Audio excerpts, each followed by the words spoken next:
One is peace and one is justice. It says, justice, justice shall you pursue. It repeats the word justice in the Hebrew scripture. I see. Those things run away from you. That's why you have to pursue. If you don't pursue justice, if you don't pursue peace, you can't just sit where you are and make peace. Yeah. You have to pursue it. Today on Baobab, Redwood, and Neem, we bring to you an interview with Rabbi Gerry Serotta, the Executive Director of the Interfaith Conference of Metropolitan Washington, D.C. So stick around.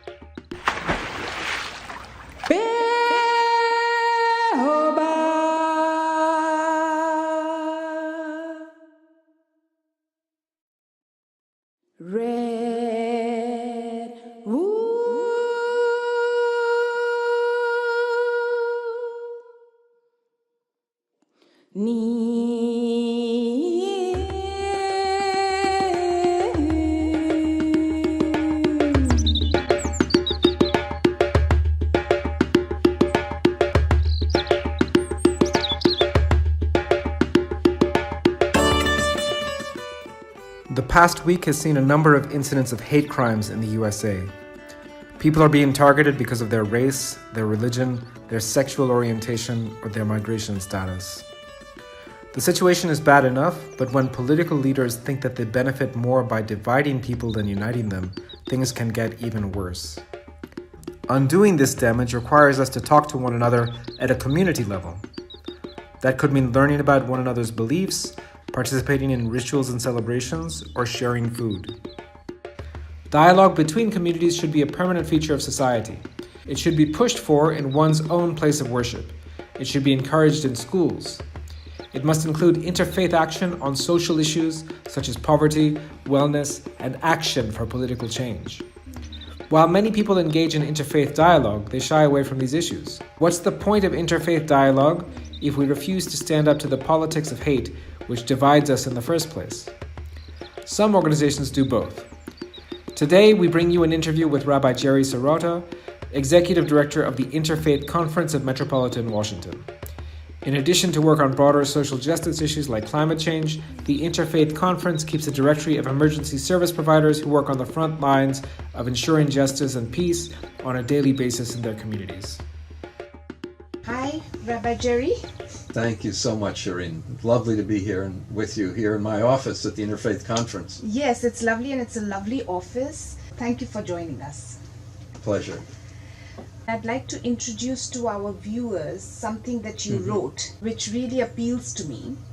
You said that we move and grow most successfully when we are like trees, firmly planted in a rich soil with experience and tradition, but nurtured alongside living and moving streams. Right. I was borrowing language from the Hebrew Bible. We used that when our first son was born to announce it to the world, that we should all be like trees planted along a watercourse and we should blossom in our own time. So one of the things that I've always tried to focus on in my work as a rabbi, I've been a rabbi for 41 years, is how we can cause this blossoming to occur with many traditions. I've been a college chaplain for most of my career at George Washington University here in Washington, D.C., but 5 years ago I was blessed to be able to work here at the Interfaith Conference in Metropolitan Washington. The Interfaith Conference has 11 historic faith traditions. We have traditions that people call Abrahamic, although I say those are the traditions of Hagar and Sarah.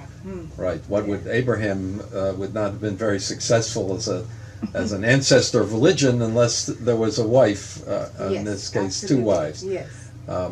But also the traditions of what we think of in this country as the East, Buddhism, Hinduism, Sikhism, Jainism. They're all part of the Interfaith Conference. And it is our goal through dialogue and through common action to demonstrate that we're all created in the divine image, and we have much more in common when we work together and we understand the commonalities. Let us look at a video made by IFC where people explain why they believe in interfaith. I believe in interfaith because I want to understand my friends and neighbors better. I believe in interfaith because my own faith is strengthened when I share it with others. I believe in interfaith because I can respect your beliefs even if I don't believe in God. I believe in interfaith because whatever name we call our Creator, we are all God's children. I believe in interfaith because at the core of every great religion is a desire to unite people, not divide us. I believe in interfaith because we are stronger together than we are apart. I believe in interfaith because no one group can solve the world's problems on their own. I believe in interfaith because the work of equality, of peace, of understanding, of justice is not yet finished. I believe in interfaith because everyone has a role to play. I'm Joelle, I'm Jewish, and I believe in interfaith. My name is Jasjeet, and I'm a Sikh, and I believe in interfaith. I'm Aaron, I am a Christian, and I believe in interfaith. I believe in interfaith. I believe in interfaith. I believe in interfaith. Diversity is what makes us strong, despite our own personal traditions and religious backgrounds. There's no reason why we can't be a good Jew or a good Christian and yet have dialogue with other communities. Yes. Well, you use the word diversity, which is a beautiful description of reality. We are diverse. We look different. We have different rituals. I'm glad we start with that premise. Some people think the premise should be tolerance. Tolerance is a very low level of responding to diversity. Tolerance means I will tolerate you sitting next to me, but I may not care for you at all, or I might even hate your guts. Not talking about you, I'm talking in general. Yes. So tolerance is the lowest level of how we respond to diversity. Yes. A higher level might be pluralism, that we respect our differences and we understand the importance of our differences. I'm looking for something higher than that, which I would say love. Or I put it in terms of necessity. I really need you in order for me to be fully human and fully, in my case, Jewish. I need my fellow spiritual beings in the world to understand my own spiritual path. I need my Hindu sisters and brothers. I need my Muslim sisters and brothers in order for me to understand exactly what my path is from my perspective to the one God. So it's not just that we are diverse, that's a given. It's how we understand our relationship. And I would say the best place that I've ever seen this written in a religious text is in the Quran. The Quran says if God wanted to make you one faith, following one path, God could have done that, of course. But God chose to be different paths. So this is part of the divine plan, that we are different. And I've got to figure out through dialogue and understanding what it is that a Hindu woman can teach me, what it is that a Sikh man can teach me to help me on my own path. The Interfaith Conference is about that. So I think it's about love. Could you tell us what you see as challenges in the DC metropolitan area where you work when it comes to interfaith relations? Well, the challenges are unfortunately stronger than they were years ago because there are political figures, including sadly at the top of politics in this country, who are dividing people by race and religion. And the idea of a Muslim ban, which is what was prescribed in the campaign as a solution, is really something quite dangerous to the best of American values. So we're in a very challenging time in the United States of America. There are people arguing against what to me is the most obvious direction that we need to go as a country, as a society, and as a world. So there are people, and it's not simply the political leaders, they're religious leaders who somehow have narrowed their frame and said that our way is the only way, and this country should be a Christian country. It is a majority of Christian background, but it's a country of great diversity, and its strength has always come from celebrating that diversity. It's not like we haven't had problems, that suddenly we have problems now that we didn't have 100 years ago.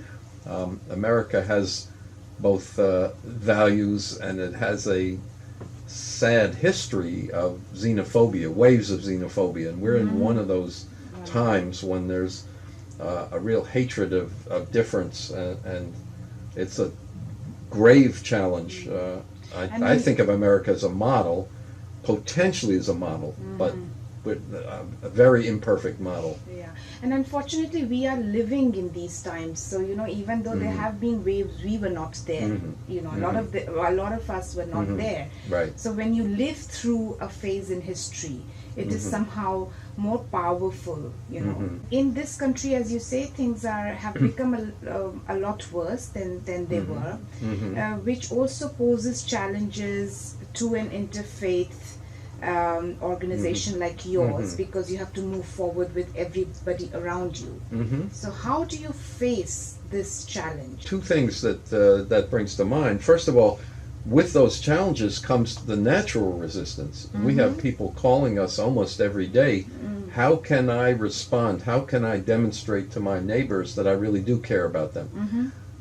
So most of our work is an effort to get to know your neighbor. Okay. We use that phrase, know your neighbor.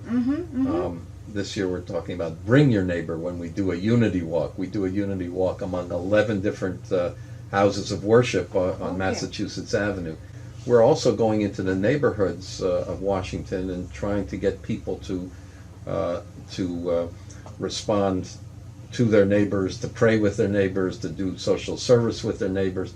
This week in Washington, while we're talking, there's going to be the first anniversary of that very sad so-called Unite the Right march in Charlottesville. Yes. So we are calling on all faith communities to recognize this and to pray more successfully that we will in fact love our neighbors. We're asking people to join in prayer across their faith lines, to find an opportunity to pray with somebody from another faith. That's our response. When there are bad things that happen, that happened at a church kind of randomly in Virginia recently, that somebody had come in and slashed all the seats.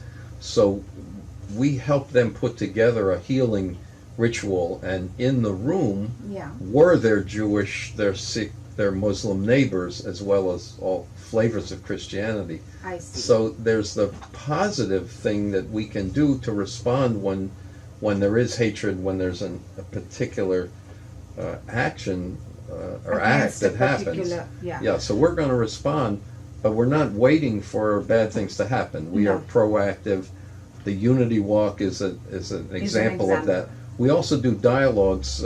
We've done them in private homes where we put together people from 7 or 8 different faiths to talk about their own paths. So we do that in private homes.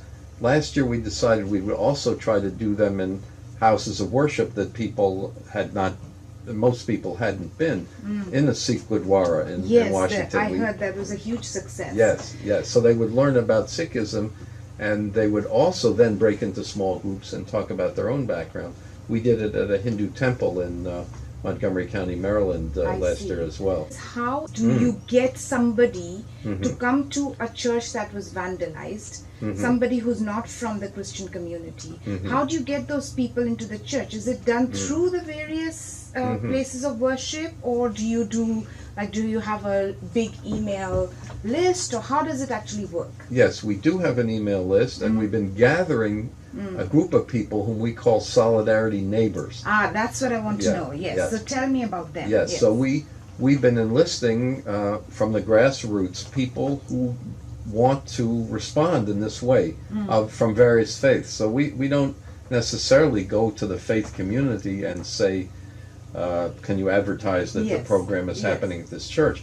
We have a cadre of people, hundreds of people, who've called us. I mean, the other side of the bad things, the divisiveness in our society, is people say, what can I do?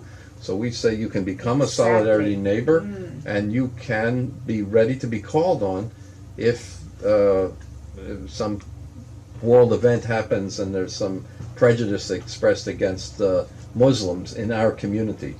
We're going to be there if they feel threatened. We're going to be there at the mosque. We're going to be there at the shopping mall if people feel that because of their distinctive dress. Americans, I don't know if you know this about us, but we're kind of isolated from the rest of the world. There are many Americans who've never met a Hindu, a Muslim, or a Sikh, and they can't tell the difference. Sometimes I think if you haven't traveled or you haven't met other people, that's where prejudice comes from. So the more exposure you get, the more likely you will be not tolerant, but accepting of others. Yes. So we do try to find those people who are already converted in that respect. We also engage what we call solidarity congregations. This congregation in Virginia that was attacked, we hope will become a solidarity congregation and be able to reach out to other congregations who feel vulnerable from a different faith. So what is a solidarity congregation? Could you tell us? Yeah, solidarity congregation is one that will respond, not the entire congregation, but the leadership. The leadership. Well, it doesn't have to be the leadership. Any of the grassroots members who want to share their success in meeting challenges, or simply want to express support for anybody who feels vulnerable. I see. I see.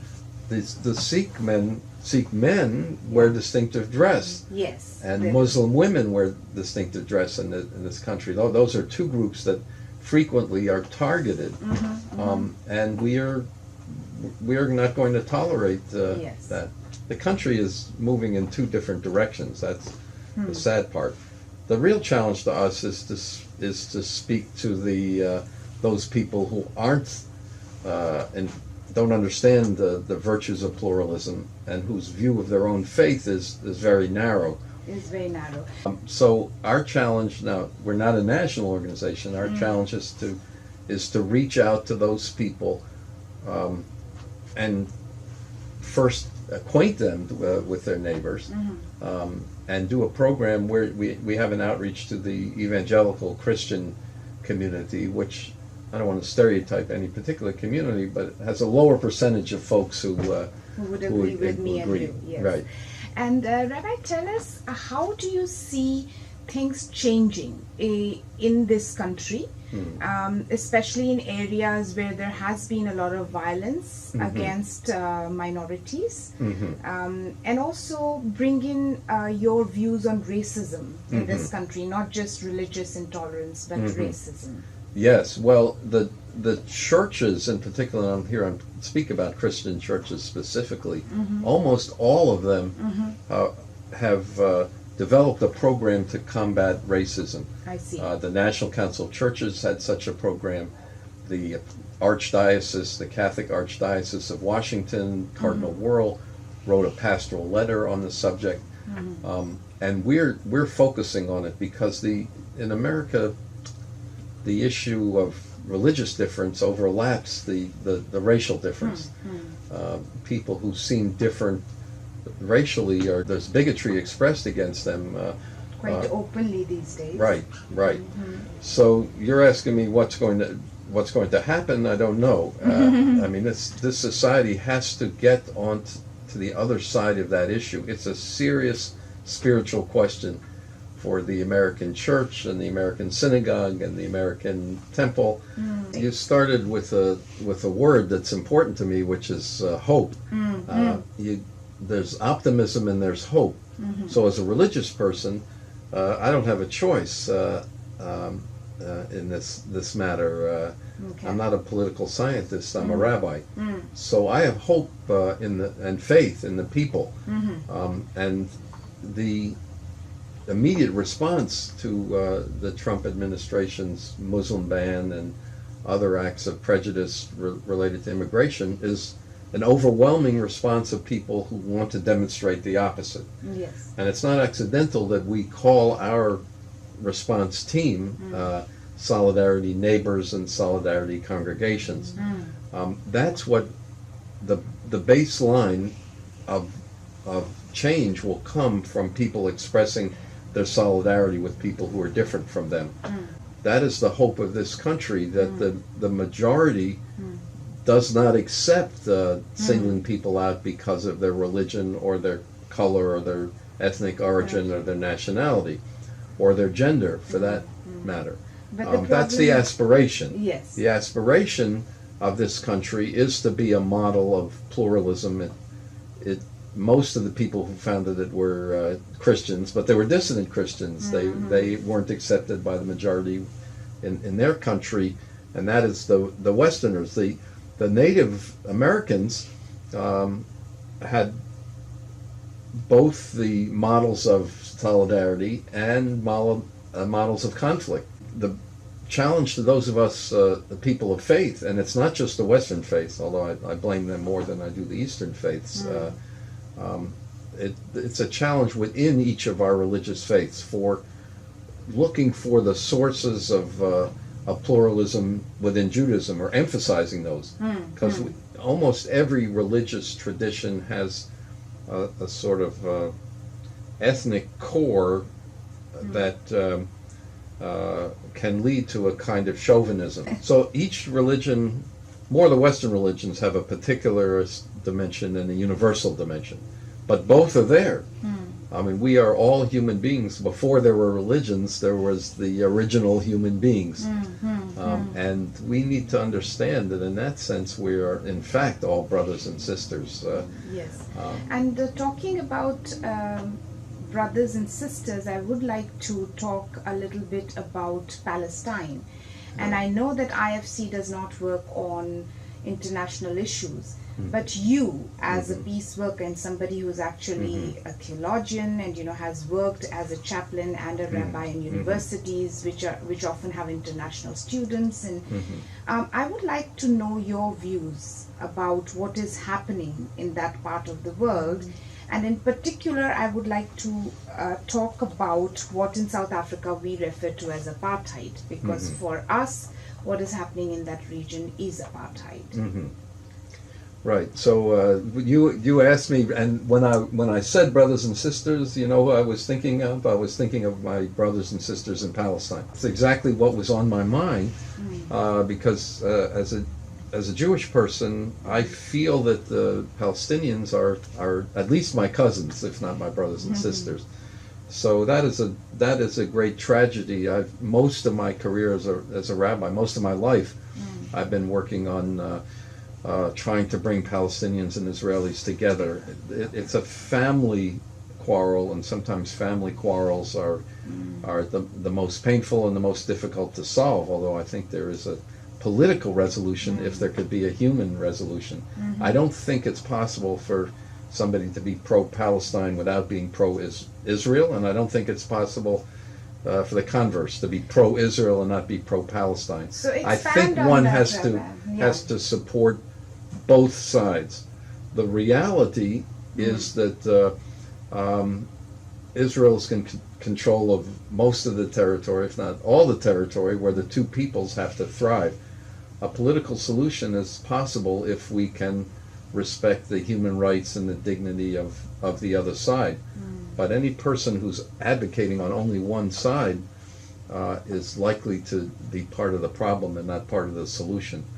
I've been involved since the late 1990s with an organization called Rabbis for Human Rights that advocates for Israeli Jews and Palestinian Arabs and their human rights on both sides of the original border. This is different from Rabbis Beyond Borders, or yes, Clergy. I was also involved in something called Clergy Beyond Borders. Clergy Beyond Borders. Clergy Beyond Borders was an American organization that tries to do on a clergy level what the Interfaith Conference does. But I, in the Jewish community here, through Rabbis for Human Rights North America, have been trying to advocate that the Declaration of International Declaration of Human Rights, which was passed in December 10th, 1948. This year is its 70th anniversary. that it should be a Jewish holiday, and now we've begun in the IFC to say this should be an international religious holiday. Past President Jimmy Carter, in his recent book on faith, argues the same thing. That document should be seen as a religious document. Okay. And we should all observe December 10th universally as a religious holiday, and if we observed it that way and looked at that text, then the kinds of problems we talked about originally would be on their way to solution. I hope so. The things are getting pretty bad there, and I think we are we are very fortunate that we are not living in regions or in places where there is violence going on, ongoing violence. In Israel, Palestine, the people who are part of the solution are organizations like Bereaved Parents Forum. Yes. Palestinians and Israelis who've lost children to the conflict. They come together as parents, and they are the model as to how this can be solved. It's a problem of human solidarity. Yes. There are various political solutions. Yes. I would like to also move now to the issue of justice.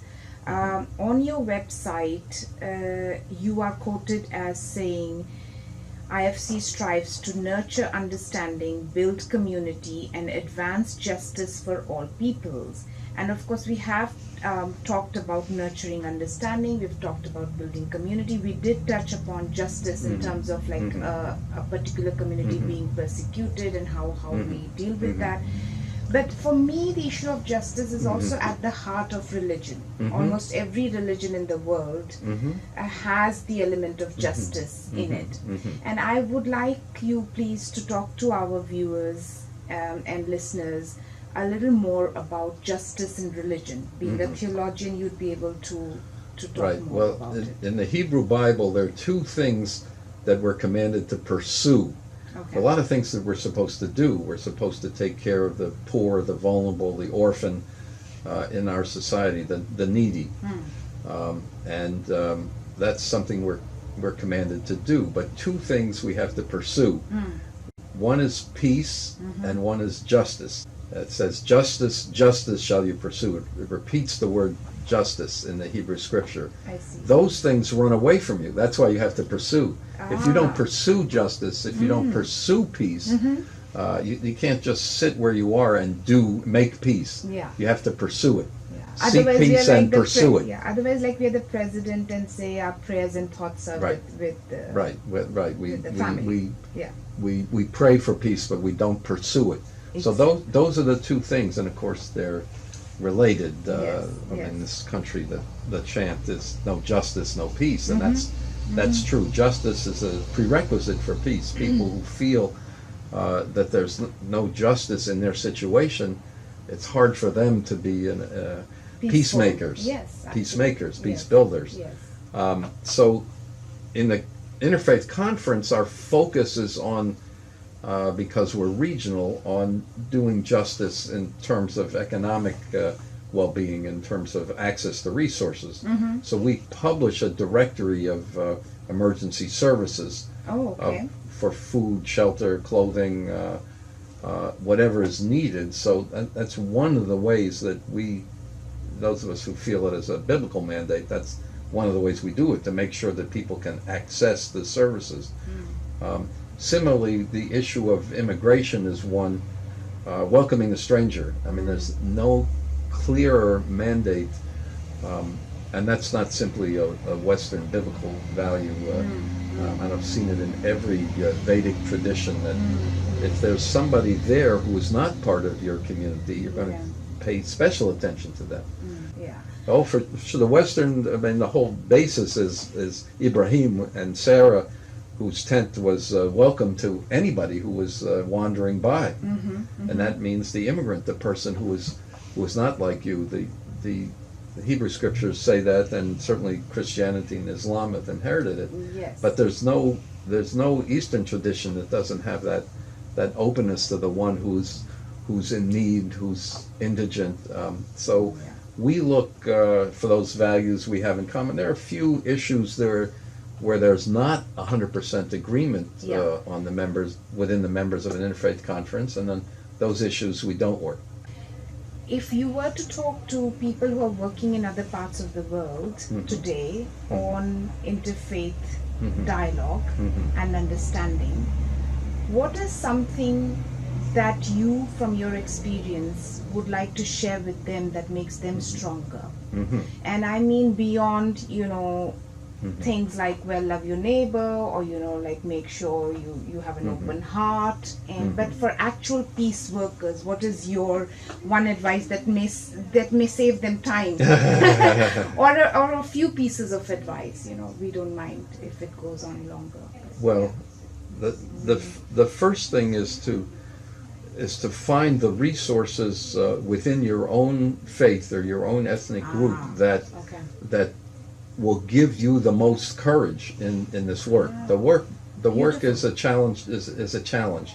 So you have to know first why you're doing this as a Hindu, as a Sikh, as a Jew, as a Christian, as a Muslim. If you don't know where your roots are, when we started with trees, what are the roots of those trees that you are? And the second thing is to know how the common water is nourishing you and that other tree on the other side, on the other bank.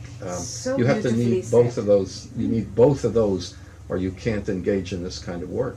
I think that's amazing, and that is something that we should all aspire for, even people who don't belong to a religious tradition. If there is something you believe in because your parents taught it to you, you know, Right. The humanist values which have much in common with religious values, have a different root.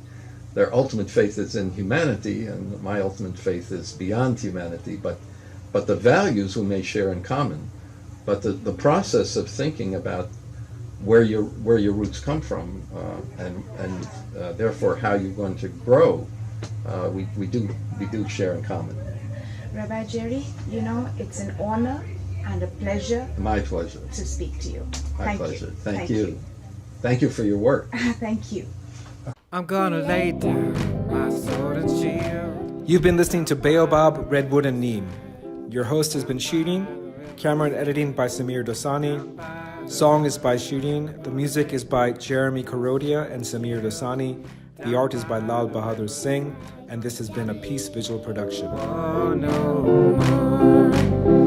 I ain't gonna study war no more. Ain't gonna study war no more. Study war no more. I'm gonna lay down my burden down by the riverside. Down by the riverside. Down by the riverside. I'm gonna lay down my burden down by the riverside. Study war no more. I ain't gonna study war no more. Ain't gonna study war no more. Study war no more. I'm gonna tear down that big old wall down by the border. Down by the border, down by the border. I'm gonna tear down that big old wall. Down by the border. Study hates no more.